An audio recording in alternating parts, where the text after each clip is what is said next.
good? Okay. All right, so got the stockinette. I want to make sure this foam roll is going to come up as close as I can to where this meets. Now you always have to make sure that you don't compromise the pinky toe. It has to have movability. So it can be tricky, it takes practice.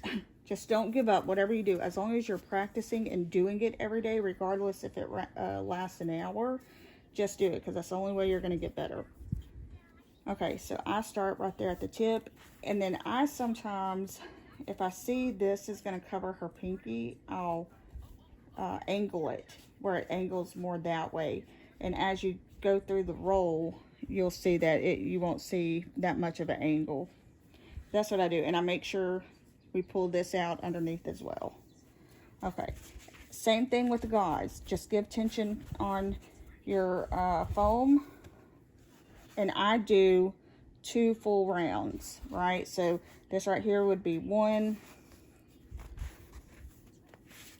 This would be 2. So, and at the same time, like I said, you're giving tension. You're not making a tourniquet, just tension. I'm making sure her pinky is well exposed, and it is.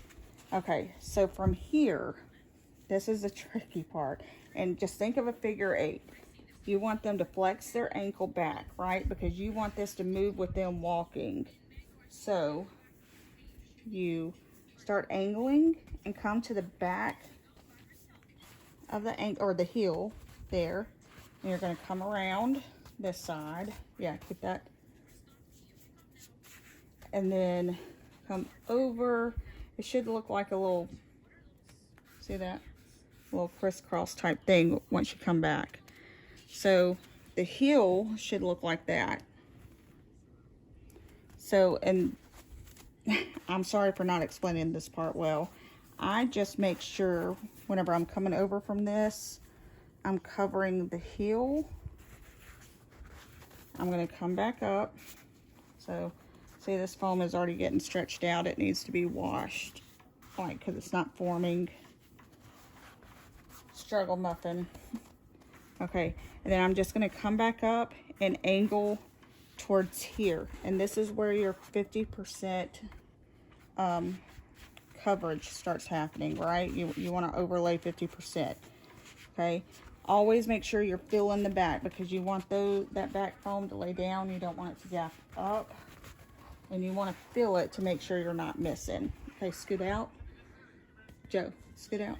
And I always make sure she's higher than me, because it's just easier. It's a lot easier to catch all that. So now we're just going to start going up.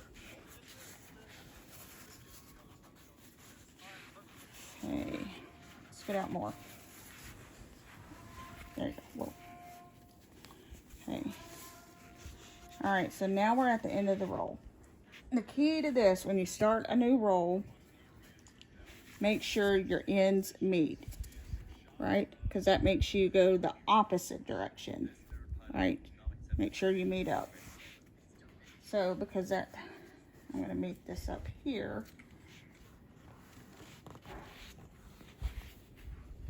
This is probably not the best, but we're going to try. Okay, so we're at the bottom of her knee. Her kneecap is, yeah, you have to learn to maneuver your hands just right. It would literally, in the beginning, would take me an hour to wrap. And now we can get it done pretty quick now. So I'm just starting up a little higher, right? Okay, now she's gonna have to stand up. Okay, stand up, and then she does a slight bend. So this allows me to do that figure 8 on the back of her leg. That figure 8, you always do your figure 8 on the back of the knee.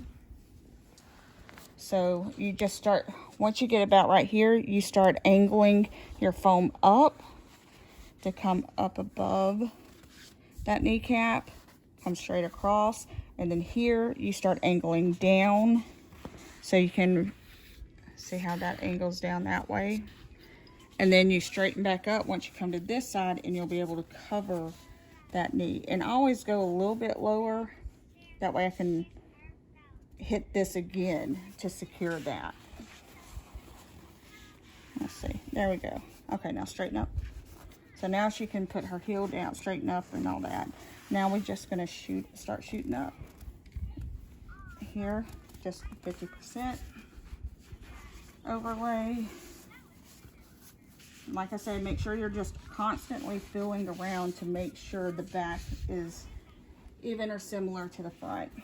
Same thing, okay? We gotta meet our ends. This goes with the short stretch bandages as well. You always wanna make sure your ends are meeting. I start a little higher from that end. Here, spread. And then we start shooting around. I'm gonna go, see this back was higher up, so now I've gotta bring it down a little bit. Then I'm gonna shoot it up here.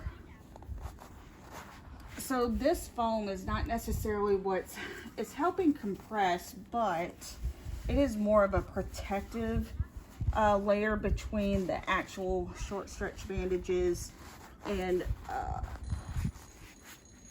her skin, protecting her skin. So that's pretty much why we use it, but it helps with doing that compression. And then what I do once I get to the very tip top, I tuck it so it can stay in place, and I'll deal with that once I take the short bandages up there. Okay, sit.